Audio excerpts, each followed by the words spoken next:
Greetings, one and all. Glad you could make it. I'd just like to begin by sending out my sincere condolences to Star Wars fans everywhere. You are now experiencing the unfortunate effects of what a reboot can do to your favorite franchise. Star Trek fans have been experiencing this since 2009.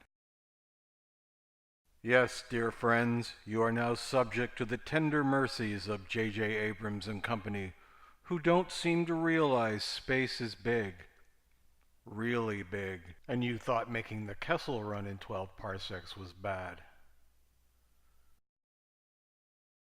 There are 4 long-standing franchises that have had to reinvent themselves in recent years: James Bond, Doctor Who, Star Trek, and Star Wars. I'm well aware there are others, but really, their fans are not watching now, as it is well past their bedtime. Do I look angry?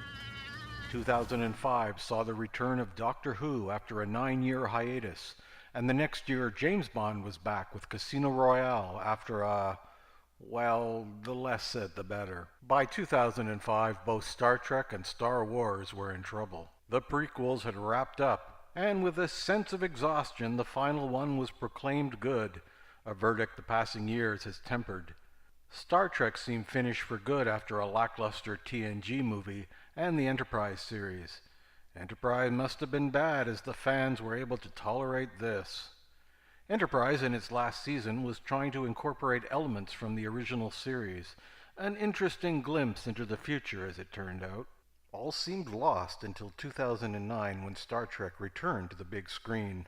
Launched with a highly obnoxious ad campaign, Star Trek 2009 revisited the original series characters, all seemingly fresh out of high school. Reduced to stereotypes known to the general public, Kirk became a brawling, womanizing idiot, Spock a sulking emo with girlfriend problems. Yeah. And McCoy was just bad-tempered, devoid of any charm. Yes, the movie was well made, Trek had never looked better, but blowing up Vulcan? Really? Yeah, alternative timeline, whatever.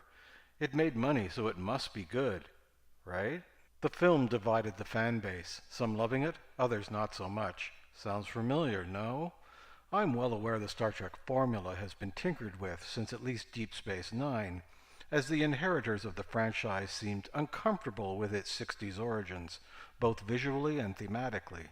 We can't have everyone just get along, now can we? The second film had them at least stop beating on each other and brought in a new punching bag, Khan Light. This misguided retreading of the Wrath of Khan did at least have the only social commentary of the 3 films to date, but is marred by a ridiculous ending with Psycho Spock and magic Tribble resurrecting Superblood. 2015 saw the return of Star Wars with The Force Awakens. Treated with some reverence, and unlike Star Trek, careful not to insult the older fan base. Can you imagine if the trailers had said, "This is not your father's Star Wars"? J.J. and company produced a thinly veiled remake of The New Hope.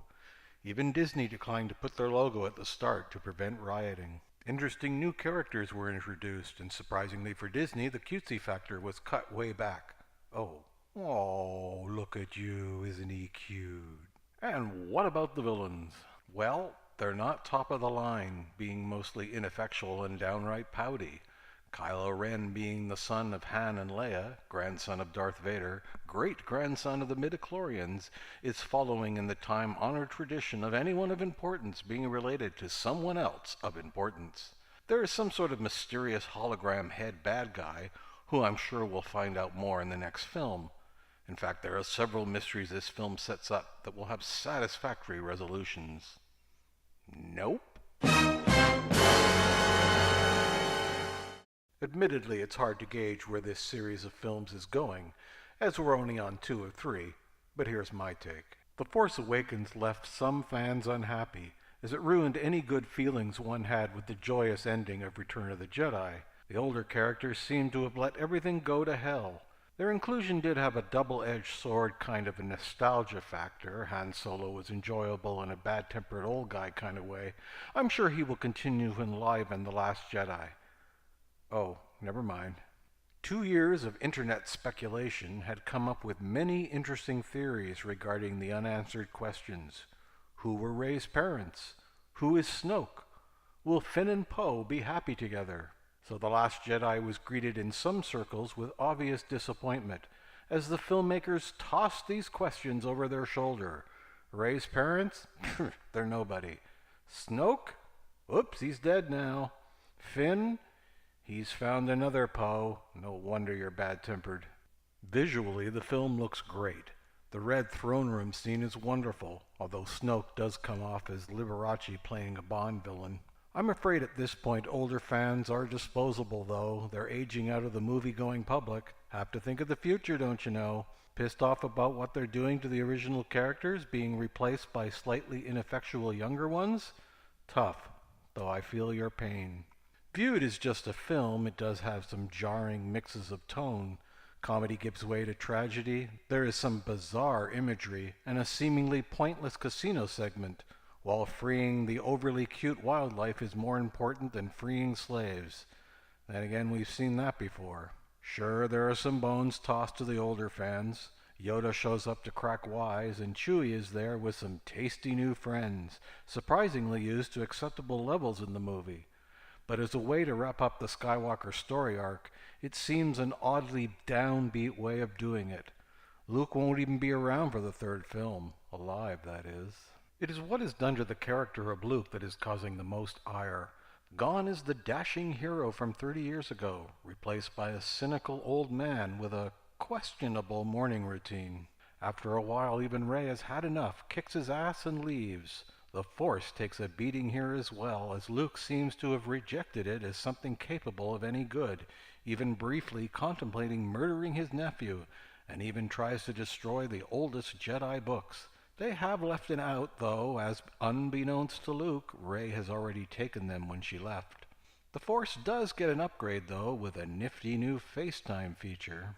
So in the end, the filmmakers seem to be preparing the way for the next trilogy, and getting away from the idea that the Force is the domain of a chosen few, but can be wielded by anyone who isn't, finally, a Skywalker. Admittedly, in the passing weeks since its release, the anger has lessened among some, and if done right, the next film could make this one fit nicely into the series. Thanks for watching. Please like, comment, and subscribe. See you next time. Oh yeah, why didn't Laura Dern just tell them her plan? And how the hell did they find Luke's lightsaber anyway?